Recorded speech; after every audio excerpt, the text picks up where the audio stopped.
좋은 일이 일어납니다. 오늘도 참 좋은 날입니다. 오늘 함께 묵상할 말씀은 신명기 21장 15절부터 23절 말씀입니다. 성경에서 가장 대조적인 표현이 있다면 하나님 보시기에 심히 좋았다라는 말씀과 사람이 각기 자기의 소견에 옳은 대로 행하였다라는 말씀입니다. 두 결과 또한 빛과 그림자처럼 대조적입니다. 그것을 가르는 분기점이 무엇입니까? 질서, 하나님의 창조 질서입니다. 하나님은 질서를 만드시고 세우시는 질서의 하나님이십니다. 오늘 본문은 하나님의 질서를 말합니다. 질서가 무너진다면 어떻게 되겠습니까? 어떤 남자에게 두 아내가 있었습니다. 두 여자를 동시에 똑같이 사랑할 수는 없는 법 아닙니까? 어느 한쪽으로 기울어졌습니다. 문제는 두 여인 다 아들을 낳았는데 미움받는 여자가 낳은 아들이 장남일 경우입니다. 그럴 때 기왕이면 사랑하는 여인의 아들을 장남으로 세우고자 하는 것이 인지상정일 것입니다. 거기에 대해서 오늘 본문은 말하고 있습니다. 그럴 수 없다는 것입니다.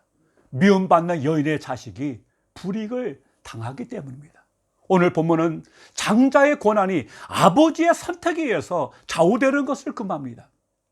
사랑받지 못하는 아내의 자식이라 할지라도 먼저 그 집안에서 제일 먼저 태어난 자식이라면 그에게 장자의 권한을 주어야 한다는 것입니다. 남편의 아내들과 자녀들에 대한 감정과 그들에 대한 법적인 책임은 분명히 구분되어야 한다는 것입니다. 본문을 보면은 부모는 어떤 상황에서도 장자의 권리를 지켜주어 그에게 돌아갈 기업을 주라고 하였습니다. 그것이 가정을 향한 하나님의 질서이며 공평이기 때문입니다. 오늘 우리 성도들은 그리스도로 말미암아 바로 이러한 큰 축복을 누릴 자격을 얻은 하나님의 장자들입니다. 하나님께서는 세상 만민 가운데서 우리를 그리스도 안에서 택하여서 당신의 장자로 삼아주셔서 당신의 유업을 얻게 해주신 것입니다.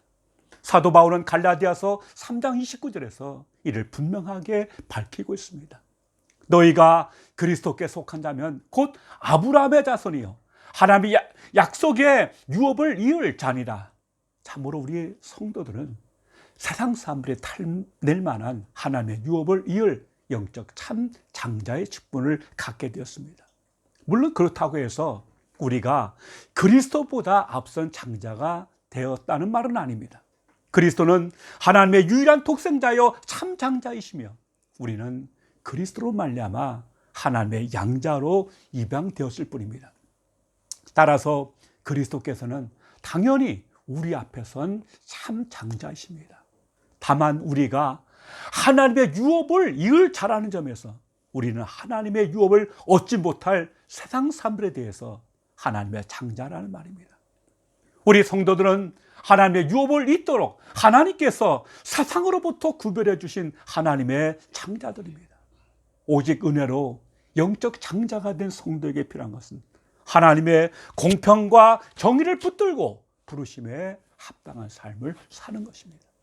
하나님은 아브라함을 통해서 열방이 복을 누리도록 그를 부르셨습니다. 우리 또한 하나님의 축복을 세상을 향해서 흘려보내는 축복의 통로가 되어야 합니다. 오늘 두 번째 주제는 패역한 아들에 관한 말씀입니다. 부모에게 불순종하는 것은 하나님이 세우신 질서에 반역하는 것입니다. 완악하고 패역하며 불순종하는 아들이 있다면 부모는 그를 재판이 열리는 성문으로 데려다가 장로들에게 넘길 수 있습니다. 여기에서 완악하다는 말은 반항하다는 뜻입니다. 이 단어는 흔히 하나님께 대항하는 이스라엘의 반역을 묘사하거나 또는 이스라엘 공동체 내 안정된 뿌리를 박지 못하고 기생이 되어 거리를 방황하는 여자들을 묘사할 때 쓰는 단어입니다. 부모에게 대드는 아들에 대하여 이 단어가 사용된 것은 결국 부모에게 반항하는 것은 하나님께 대한 반항을 암시하며 또한 하나님의 율법으로 다스려지는 공동체의 삶의 뿌리를 내리지 못하고 방탕하고 문란하게 살아가는 모습을 나타냅니다. 패역하다는 단어의 뜻도 이와 같습니다. 이 단어는 무엇을 거스려 반역하다는 뜻으로, 대부분의 경우 이 단어는 하나님을 향한 이스라엘의 반역이 구체적인 행동을 통하여 나타내는 불경스러운 반역일 때 많이 사용되었습니다. 즉 하나님께서는 이스라엘에게 부모와 같은 자유롭고 인격적인 모습을 보여준 반면, 이스라엘은 하나님에 대해서 거칠게 반항하는 아들의 모습을 보일 때 이 단어가 사용된 것입니다. 이렇게 하나님과 그의 영적 아들인 이스라엘과의 관계를 나타내는데 주로 사용된 이 단어가 인간의 부자지간에도 사용된 것은 패역한 이스라엘을 향한 하나님의 마음과 패역한 아들을 둔 아비의 심정을 동일시하기 위해서입니다. 하나님이 이렇게 부모를 거역하는 죄를 결코 가볍게 여기지 않으셨습니다.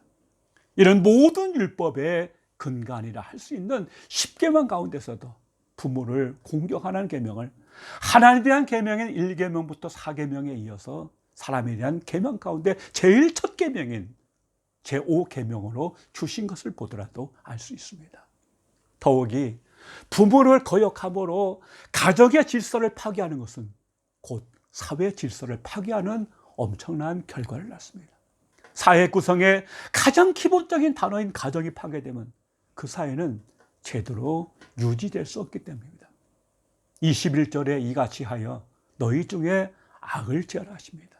그 아들을 돌로 쳐 죽이라는 말입니다. 제하라는 단어의 원뜻은 불타다입니다. 그러므로 21절은 그리고 너는 불태울 것이다 라고 번역할 수 있습니다.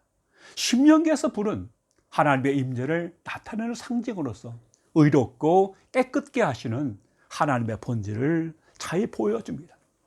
그리고 불이 악을 제거하는 상징으로 사용되는 이유는 결국 참된 거룩을 회복하기 위해서는 거룩하지 못한 것들을 태우듯이 완전히 소멸하는 작업이 선행되어야 하기 때문입니다.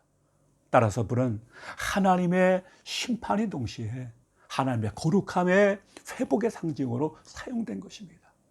오늘 성경이 본문에서 불태우라고 표현한 이유도 하나님의 공동체에서 하나님께서 부여하신 부모의 권위를 무시하고 거룩하게 유지되어야 할 공동체 질서를 파괴함으로 인해 발생한 악을 제거함과 동시에 공동체의 거룩을 다시 회복해야 하기 때문입니다. 또한 너희 중에로 번역된 단어 미끄러 빽가는 머무로부터 민이 난 단어와 인간의 감정과 생각이 머무르는 것으로 생각했던 가장 깊은 중심을 나타낸 단어 케레브가 합쳐진 말입니다. 번역하면 너의 가장 깊은 중심으로부터라고 할 수 있습니다. 이는 한 사람의 악이 얼마나 깊이 공동체에 뿌리를 내릴 수 있는가 하는 점과 거룩을 회복하는 일이 공동체 내부의 깊은 중심에서부터 일어나야 함을 강조하고 있습니다.